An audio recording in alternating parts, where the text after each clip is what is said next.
I completely sold out and I had to also sell my sample. That was my first time ever selling.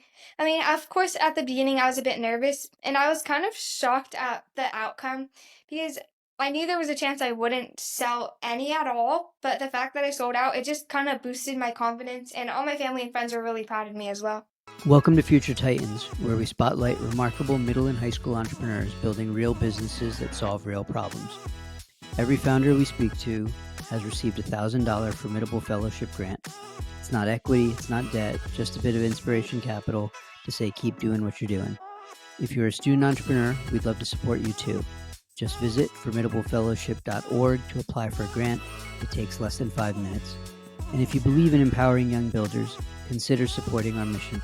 All contributions are tax deductible. Now on to the conversation. Hey everybody, this is Anand. Welcome to Future Titans. Today we have another phenomenal young entrepreneur with us, Sahana Rangnekar. She has built a perfume pop-up business, which we'll dig into. But before that, Sahana, why don't you introduce yourself? Hi, my name is Sahana Rangnekar. I live in Dublin, California. I'm an eighth grader, and my business is called Botanical Boutique. Okay. So we always see these like super interesting businesses, and Sahana's is like, again, like an N of one in terms of what we've seen. So can you tell us what the business is, kind of how it works, and maybe just to give us a sense for revenue, how much revenue you did last year? So, my business is a customizable perfume business. And so, how it works is I go to different birthday parties, fairs, and events, and my business allows the customer to have a chance to create their own perfumes. And my perfumes are, again, completely organic, oil-based, and natural. So, they're super moisturizing and hydrating for your skin, and they're a great alternative for alcohol-based perfumes. Okay, love it. All right, so there's a lot to unpack there. So let's go to the beginning. Like, how did you, we hear a lot about car detailing and power washing and babysitting and dog walking, and those are kind of like, I'd say, typically some of the hustle businesses that we hear about. How did you get into perfumes? So it all started around like 3 to 4 years ago when I entered my first children's business fair. And the requirements were simple. I just had to come up with a business idea that I enjoyed and had a passion for, and to solve a problem. So the problem I was solving was because recently I had gotten my first spray alcohol-based perfume, and I noticed that I had a reaction on my skin and it was drying up my skin because of all the harmful chemicals in it. And I also noticed that the scent was way too strong for me. So Botanical Boutique was kind of inspired by this. So I created completely clean, oil-based organic perfumes that moisturize your skin when you apply them and that are customizable for the scents so that you can either create it how strong or how heavy you like. Okay, love it. So, how do you create a perfume that does all those things that you just mentioned, right? Like, you've obviously built a business, but even to get there, you first had to like find perfumes that met your requirements and that, you're solving a pain point you had. Like, how did you either create these or find these? What was the process? So how it all started because once I gotten the idea, it kind of allowed me to start going to my kitchen and mixing different oils and essential oils I had around my house. And eventually I landed on a good formula. But then I decided that I was going to start watching YouTube videos to see how other people maybe mixed oils just to make it completely like safe and not harmful for your skin. So I kind of took my own inspiration from things I found around me, and I used like YouTube videos to help me modify it to create my perfect blend. Okay, all right. So once again, YouTube to the rescue. Is there any particular channel or creator on YouTube who's like particularly good at perfume mixing and been influential for you? I haven't really found someone who is good at perfume, but I used a bunch of videos. It's honestly, I don't know the exact name of the channel, but they were like mixing essential oils, and I got inspired by that. So I tried to use the same brands they used, and it ended up working out well. Okay, cool. So you're in the lab, you're this mad scientist trying to figure out like what essential oils to mix and at what ratios and like which will give you the right scent and have the right consistency and all that good stuff. You, how long did it take to figure that out? It didn't take that long because I applied for the fair and I got like probably like a few weeks notice before I got in. So I just was trying to mix different things and of course I had to buy some oils so for my suppliers they had to take time to get shipped in. But I honestly think it didn't take too much time for me to make it. It just probably took maybe like around a week to find the right base. Okay, great. And when you talk about the business fair, you're talking about the Acton Business Fair? That was my first one, correct? But I've Okay. done obviously many more since then. Okay, got it. All right. So you get your formulation down, you have a place where you're going to sell it, which is this Acton Business Fair. And then what about packaging? Like walk me through how you get from good product to a packaged product that you can sell at the business fair. What happens next? All right, so I don't package it actually because at the business fair, my booth, I set it up so they're each different stations. There's a scent smelling station, a dried flower station, and obviously your bottle with the base oil. So the customer actually gets to drop in the scents themselves and add the flowers to literally create their custom perfume. And I just obviously once they're done, I like clean the bottle for them and they just take it as is. But I used to wrap it in tissue paper for people who wanted it wrapped. Okay. Oh, I love this. This is so smart. So you have like it's personalized perfume. You don't have to create a bunch of prepackaged products hoping people will like it. They're designing it on the fly and they're sort of guaranteed to like it because it's their creation. Yes. Okay, amazing. All right.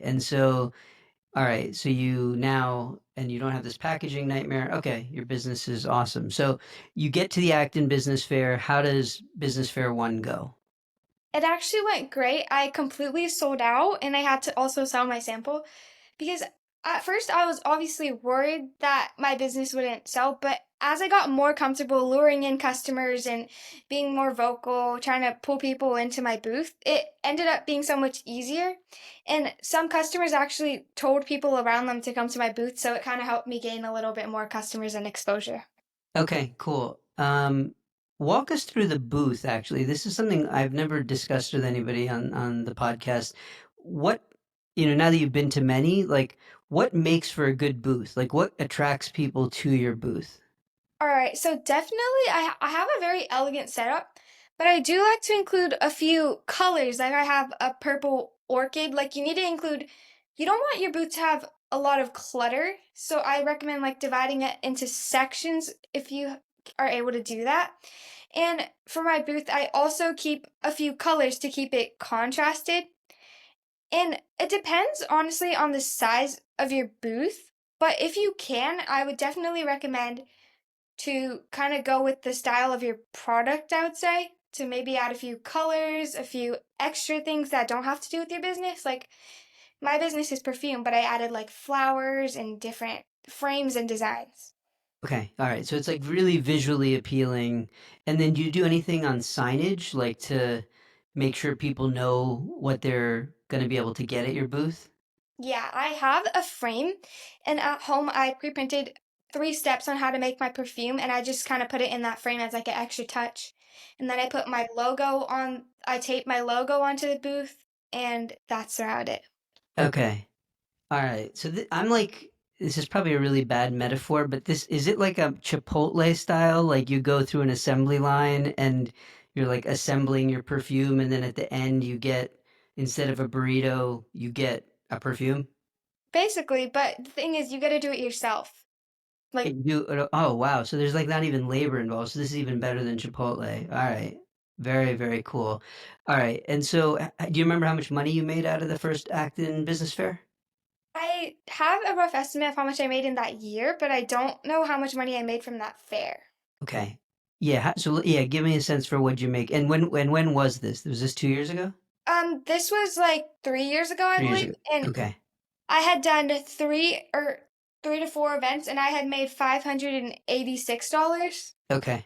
All right. You know your numbers. I love it. Okay. And so what did it do last year? Now that you've been in business for now 3, 4 years. So I last year I made a little bit more money since I started actually buying my products in bulk. So my cost per bottle went down since it used to cost me $3.50, but now it only costs me $1.50 to make the bottles. Okay. Since I figured out last year that my supplies actually were working, everyone liked them, so I was able to buy them in larger quantities. And so last year, with 5 events, I made $929. Okay. So $929 and it was more profitable because you lowered your costs. Okay. Wow. So you're like growing the business and you're reducing costs. All right. That's amazing. I'm curious, how did you feel after you made that first money at Acton? I know you don't know the exact amount, but you clearly made some money. Like, you just came home that day. Like, I'm just curious how you felt, how the conversation with your parents or your friends or other people was after going to that business fair. I felt proud of myself since that was my first time ever selling. I mean, of course, at the beginning, I was a bit nervous and I was kind of shocked at the outcome because I knew there was a chance I wouldn't sell any at all. But the fact that I sold out, it just kind of boosted my confidence, and all my family and friends were really proud of me as well.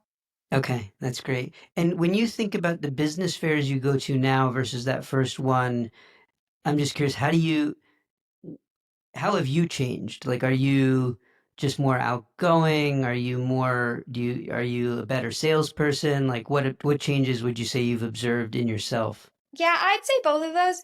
Now I'm not as shy to pull in people. I used to kind of just sit by my booth and wait for people to come and then talk to them once they like were looking. But now I've started like standing up, saying, pulling people in and just kind of gaining more vocal strength, I'd say, and not being as shy. Okay. And so what have you learned about who your customer is? Like, if you could, you see somebody walking around at one of these business fairs, and you're like, "Ooh, that's the perfect customer for my product." Like, what do they look like? Honestly, it all depends. It's typically like girls and women because I've noticed that people my sister's age, like 8 years old, they love making perfumes because I've had some of my sister's age people do it. And then I'd recently done a 13-year-old girl's birthday party. But then, of course, there's still like adult women. Like I did a Valentine's Day party for someone who was like 50 years old. And there's obviously like men buying a gift for like some woman in their life. Like I've had so many people buy like Mother's Day presents, Valentine's Day presents, and all of that type of stuff. Okay. All right. So it's pretty varied, special occasions. Okay, that makes a lot of sense. So we've kind of talked a lot about the pop-up side of it, and then you do events as well, right? So walk us through what the event side of the business looks like. All right, so the event side of the business is typically birthday parties and retirement homes. So birthday parties are something I'm just starting out with since actually at one of my fairs I'd gotten a recommendation from a customer saying, "Oh, my daughter would love this for her birthday. Do you do birthday parties?"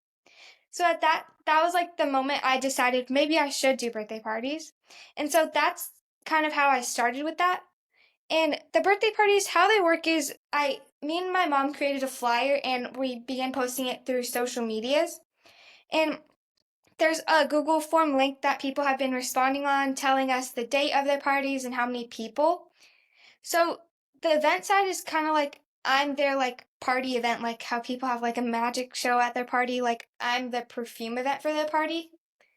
And then there's also retirement homes. So I've already been working with a few of my local retirement homes as a Girl Scout doing my Silver Award project. And so I talked to the activities director and she said that in multiple retirement homes they've told me that they would do my perfume events on special occasions for the residents. And so they kind of just gather a group of people and see who would like to do the perfumes, and it kind of goes by like which person wants to do it there. Okay. Oh, that's wonderful. That sounds like a really nice thing you're doing. And what's the pricing model when you go do it for a birthday party? Is it per child who's attending? Yeah, the bottles are priced per child who's attending, but it honestly depends on who's how many girls are attending. Because if there's a larger amount of girls and they all want to do it, then I'll give a little discount. And also, I do other favors for the parties too. Like I do keychain craft making and I provide party favors for an extra price. So some people might want to do that as well. Okay, so you've got an upsell built in. That's great. And so what is that like? Let's just say somebody wants to do just the perfume piece and they've got 10 girls at the party. What would that cost them? It depends, honestly. Like, I just did a party with 17 girls with the extra favors, and it cost them around $500. So maybe for 10, it would cost like 200, but I'm not exactly sure because I still have to like calculate all of that, but roughly like 200 maybe. Okay. All right. So let's call it $20 a person if we were just like calculating some rough averages. Okay. And you'll do it only, I guess, in like a local area. Yeah, I typically do it like toward surrounding my surrounding area, like local. Okay. Okay. And the primary acquisition for a customer acquisition vehicle, that's the kind of ads you put up on social? Yes, so I don't have much social media, but my mom posts it on her like Facebook, WhatsApp, TikTok, Instagram. And so some of our friends actually like been reposting it, and I've gotten a few responses already. So it's just about people getting word of my event and my flyer. Okay. And is there any other way that you create awareness, or is that the primary way? That's the primary way. I do have a TikTok, but I haven't really been using it that much, and it doesn't advertise birthday parties. It mostly just advertises the perfume itself. So I'm mostly doing it through the flyer right now, but I'd like to build my website to help me advertise perfumes too, the Okay. parties. Got it. Got it. And does for the retirement communities, is pricing similar? Yeah, for that one, it depends. So for that one, there's always a rough estimate because I've heard that the residents change their mind a lot. So it depends how many people do it that day. And I charge it per person there. So some people might just want to sit in for the experience, but whoever creates one and wants to buy it, then I charge them. So it's like individual. And have you tried any paid ads or anything, or like trying anything to, invest to get additional customers, or you're kind of like busy enough with what comes in? So I haven't tried any of that, but I have been, after each fair, I've been collecting my customers' emails. And so I need to do a better job of following them up on them, but I have a bunch in HubSpot right now, so I've been collecting their emails and I just need to send them follow-ups, but I don't really have that much time for that. So I'm trying to figure out an email system to send them follow-ups. So that's Right. another. Okay. All right. So one area of opportunity is reaching out to existing customers. Yeah, I think that's like something that a lot of entrepreneurs, we're always trying to get the next customer, and sometimes it's easier to sell the next thing to an existing customer. So yeah, that would be probably could open up a lot of interesting revenue opportunities. So business has been around a few years, it's doing well, the margins are going up, that's all great. I'm curious, like, if you can think back to any particular challenges that you've had, I don't know, the essential oils spiked in price, a difficult customer, I think sometimes when other young entrepreneurs hear this, they're like, "Oh, Sahana just figured it all out. It's gone really smooth for her." And it sounds, I don't think it'll go like that for me. Any kind of hardships you've encountered? So I've definitely encountered hardships, but that was more for my pricings, I would say, because every time I do a fair, I know I'm going to make some profit, but I also have to think about paying off my booth fee, and that depends on each fair. So it really depends on how well I can sell to maybe even sell enough to like break even with the booth fee. And I also had another challenge because one time I went on a vacation to Bali and I had gotten some essential oils and I tested them out at home and it turned the oil a weird color. So I kind of just had to completely throw those away and not use them at all. Okay. All right. So you got some bad raw material ones. And then the booth fee thing is really interesting because, yeah, if the cost is different, that means you need to sell more or raise your prices in order to break even. So, okay. Yeah. Have you had any fairs where you feel like, ooh, I might have not made a lot of money on that one? Honestly, not really, because I always make roughly like $100 to $200 in each fair in profit. So I think it's all right, but it depends because I just did a fair where the booth fee was like $50, and I literally had to spend the first half of my fair just selling to break even. So that was a bit challenging for me. When you need to learn something about your business, like how much of this is coming from school How much of this is, where, I guess maybe the bigger question is, where are you learning how to operate a business? So, my mom typically helps me operate my business because I mostly spend time working on my business out of school. My school typically, it's great and all, but it doesn't really give us exposure to business. So I've learned from a lot from my mom, I would say, and just as the events go on and the fairs go on, I've learned from my mistakes, learned what got me to calculate profit and how to price my items. So it's just learning along the way, I'd say. Okay, okay. Um, any business advice that you've received along the way that you felt like was really good? Yes. So I actually have received that.